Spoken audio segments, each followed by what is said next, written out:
मी मला आठवतं की ज्या वेळेस गृहनिर्माण मंत्री माझ्याकडे यायचे, स्वतः फाईल घेऊन यायचे, मी त्यांना सांगितलं होतं तुम्ही या ताबडतोब या सर्व धोकादायक मोडकळीस आलेल्या इमारतींमध्ये कुठल्याही परिस्थितीमध्ये आपल्याला विलंब होता कामा नये. लोकांच्या जीवाशी निगडीत हा प्रश्न आहे आणि आल्या आल्या हातात मी सही करून द्यायचो. आवाडचं बरोबर आहे, 2.5ला पण केले मी सही. त्यामुळे सरकार जे आहे अतिशय संवेदनशील आहे या विषयामध्ये आणि म्हणून यामध्ये मी जेव्हा डिसेंबर 2026 मध्ये नवीन कलम 79 मध्ये त्याच्यात देखील आपण अंतर्भूत करण्यात आलं, त्याच्यात बदल केला आपण. नाही 22 मध्ये सॉरी, इथं अजय चौधरी आहेत, त्यांच्या विभागातला देखील असाच प्रश्न होता. 388 इमारतींना 33(2) प्रमाणे आपण ताबडतोब निर्णय घेतला. त्यावेळेस मी कधी कुठलाही कोण आमदार आहे काय कुठल्या पक्षाचा काही बघितलं नाही. मला एवढंच आहे जयंतराव की या मुंबईतले धोकादायक इमारतीमध्ये राहणारे रहिवासी यांचा जीव धोक्यात येता कामा नये, हे पुनर्विकास झाले पाहिजेत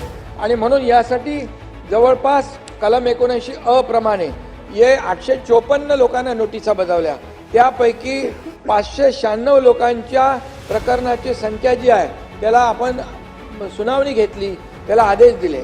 त्याचबरोबर यामध्ये आपण 33(7) मध्ये देखील आव्हाड साहेब 33(7) मध्ये पण तुम्ही मला सांगितलं बदल पाहिजे. आपण त्याच्यामध्ये इन्सेंटिव्ह 50%वरून 80% इन्सेंटिव्ह केला आणि म्हणून आणि त्याचबरोबर 33(9) मध्ये इन्सेंटिव्ह 60%वरून 100% केला.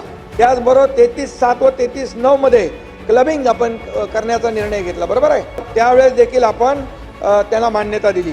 उपनगरातील भाडे तत्वावरील इमारतींसाठी 33(7) मध्ये देखील आपण तरतूद केली. बरोबर, यामुळे मला आठवत आहे की मुख्यमंत्री होण्याच्या पूर्वी मी नगर विकास मंत्री असताना यामध्ये अनेक जे निर्णय घेतले आपण हे फक्त आणि फक्त लोकांच्या हितासाठी घेतले.